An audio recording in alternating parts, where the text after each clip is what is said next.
Et cet invité aujourd'hui, c'est vous, Denis Maillard. Bonjour. Bonjour. Bienvenue sur ce plateau. Merci d'être là. Vous êtes consultant en relations sociales, philosophe politique de formation. Et votre dernière tribune dans Philosophie Magazine s'intitule, et ça nous ramène au sujet dont on parlait à l'instant, Retraite, la fin du bonheur différé. On la voit derrière nous. Pour comprendre, dites-vous, le rapport des Français à la retraite, et donc la colère sociale que le projet de réforme du gouvernement provoque, et dont on verra peut-être l'ampleur demain, il faut comprendre, dites-vous, le rapport des Français au travail. Et ce que vous dites, c'est que ce rapport a beaucoup changé. Oui, le rapport des Français au travail a complètement changé. C'était déjà quelque chose qui était en germe depuis plusieurs années. Il y avait beaucoup de discussions sur ce qu'on appelait l'avenir du travail, notamment souvent on le disait en anglais, parce que cette question revenait par la transition numérique, de Future of Work. Et le Covid, en fait, a accéléré tout ce qui était en germe bien avant. Et c'est vrai que quand on parle de la retraite, c'est toujours très abstrait. La retraite, enfin, à moins que vous la preniez dans 6 mois ou dans 1 an et que vous commenciez à préparer ce qui va se passer, c'est quelque chose d'assez abstrait. Et quand on parle de la retraite, en fait, on envoie un signe au travail d'aujourd'hui. Or, et c'est tout le problème du projet de loi aujourd'hui, c'est qu'il parle peu du travail d'aujourd'hui et notamment de tout ce qui s'est passé pendant les 2 ans et demi, voire 3 ans qu'on vient de vivre collectivement, où qu'on ait été en télétravail, qu'on ait été en chômage partiel ou qu'on ait continué à travailler, le travail a été interrogé, le rapport collectif au travail s'est modifié. Et c'est cette modification, je crois, qui n'est aujourd'hui pas prise en compte. On va y revenir, mais je voudrais qu'on parle de cette notion de bonheur différé dont vous parlez.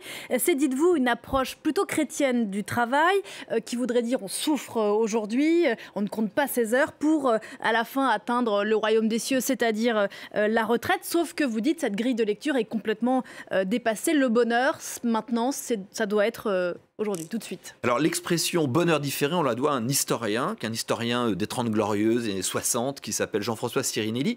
Et je reprends cette expression en disant qu'effectivement, on a vécu pendant longtemps sur cette idée que si on souffrait aujourd'hui, il fallait le supporter parce que demain, on pourrait avoir une rédemption, on pourrait avoir un repos bien mérité, on pourrait enfin se reposer et profiter. C'est effectivement un imaginaire chrétien, mais c'est un imaginaire aussi socialiste ou communiste. Enfin, on voit bien l'idée que quand la révolution va arriver, ben là, enfin, on sera heureux. Donc, on peut supporter aujourd'hui de souffrir et on peut accepter la pénibilité. Et c'est vrai que pendant toutes les 30 Glorieuses, jusqu'à encore récemment, l'idée était de racheter par ce qu'on pourrait appeler des primes de nuisance la pénibilité du travail, c'est-à-dire que vous avez un travail pénible, donc on va vous donner, s'il est sale, une prime de salissure, une prime de blanchiment, si vous travaillez de nuit, une prime de nuit, etc. Plutôt que de transformer le travail, ce travail se transformera plus tard et donc on l'accepte aujourd'hui. Ça, c'est l'imaginaire, de fait. On voit bien ce qu'il a de chrétien. Il faut gagner son paradis, à la sueur de son front. Donc ça va être un peu dur. Mais heureusement, il y a les vacances. Heureusement, il y a surtout la retraite, le moment pendant lequel on va pouvoir se réinventer. Voilà, sauf que ce côté sacrificiel, c'est ça. Cette vision sacrificielle du travail et de soi à travers le travail, elle est, je crois, terminée. On ne vit plus de cette manière-là. Le Covid a montré qu'on pouvait s'organiser autrement au travail.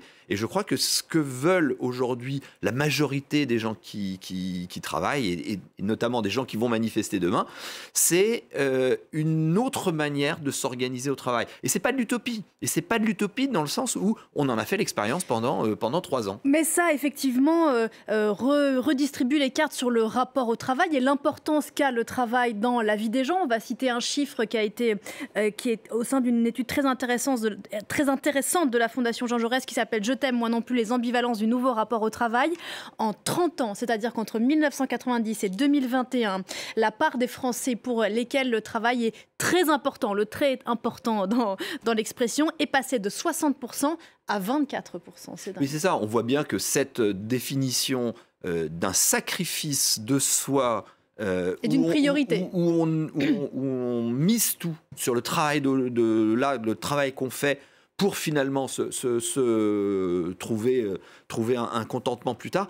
Ça, c'est terminé. Et donc, l'importance du travail, et vous le dites très bien, c'est le très important. C'est-à-dire que le travail fait toute ma vie, me définit entièrement.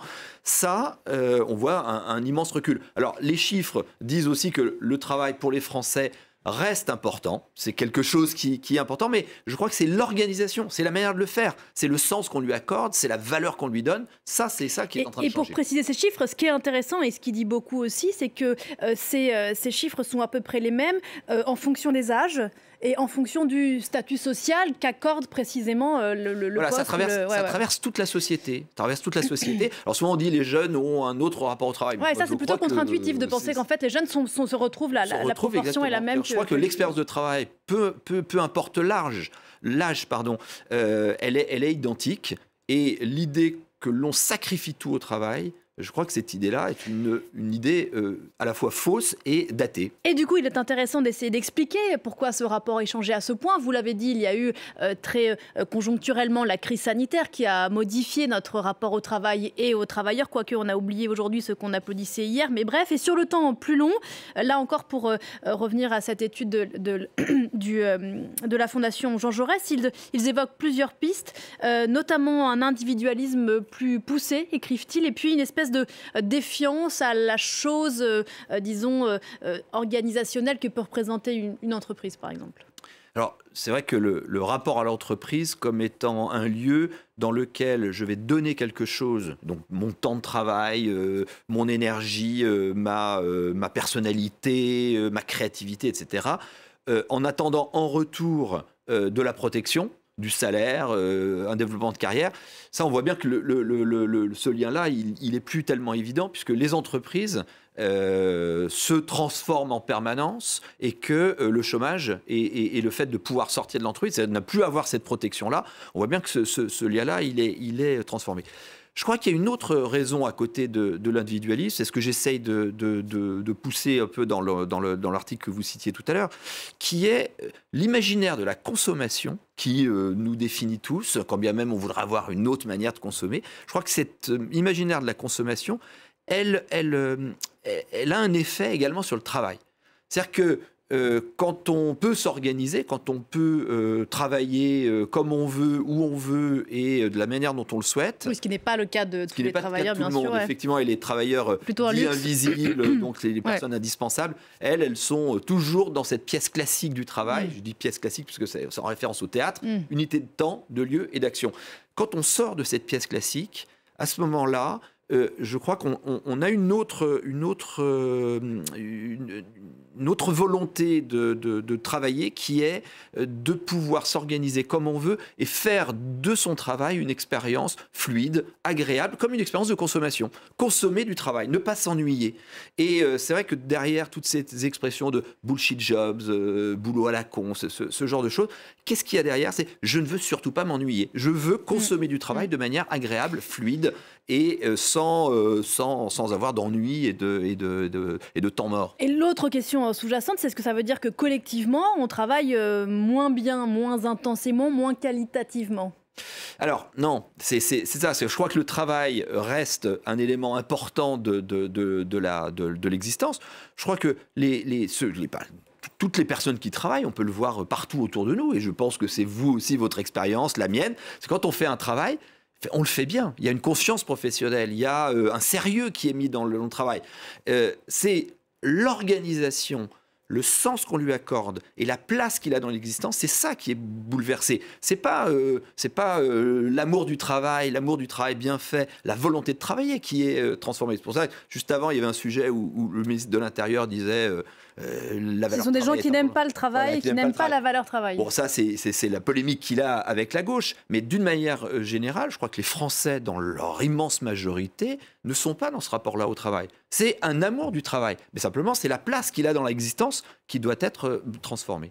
Et en quoi, à ce titre, reculer l'âge de départ à la retraite paraît insupportable à beaucoup? Parce qu'on pourrait dire la qualité de vie progresse. On est aujourd'hui retraité à 62 ou 64 ans, a priori, sauf bien sûr travaux très pénibles, dans une meilleure forme qu'il y a 40 ou 50 ans. Alors, je crois qu'il faut pas se laisser prendre au jeu du discours qui est à la fois un gouvernement qui nous dit, Elisabeth Borne hier nous dit 64 ans, c'est non négociable, et une mobilisation qui dit ce 64 ans-là, on n'en veut pas.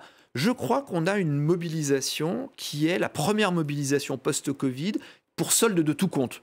Qu'est-ce que je veux dire par là? C'est que les Français se sont mobilisés, ils se sont confinés, ils ont changé leur manière de travailler, ils se sont vaccinés. Et puis récemment, compte tenu de la crise énergétique, ils ont réduit leur consommation. Donc il y a tout un tas d'efforts qui est fait collectivement.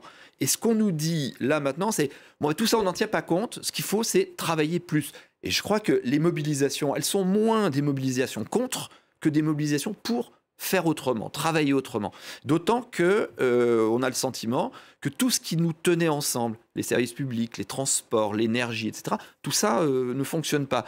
Donc, je crois que la réforme telle qu'elle est et telle qu'elle arrive, elle nous est présentée, elle est à contre-temps de la manière collective qu'on a de se rapporter les uns aux autres, se rapporter au travail, de se rapporter à notre projection dans l'avenir. Et ça, je crois, enfin on le verra demain, c'est l'ampleur de la mobilisation, je crois que c'est ça qui ne passe pas. Merci beaucoup, Denis Maillard, d'être venu nous parler ce matin de ce rapport au travail qui dit beaucoup, on l'a compris, de notre rapport à la retraite. Je renvoie à votre article dans Philosophie Magazine, Retraite, la fin du bonheur différé. Merci encore. Merci. Très bonne journée à vous et nous on se retrouve, oui, le travail continue dans quelques instants avec Sandrine Gomez pour un nouveau journal. À tout de suite.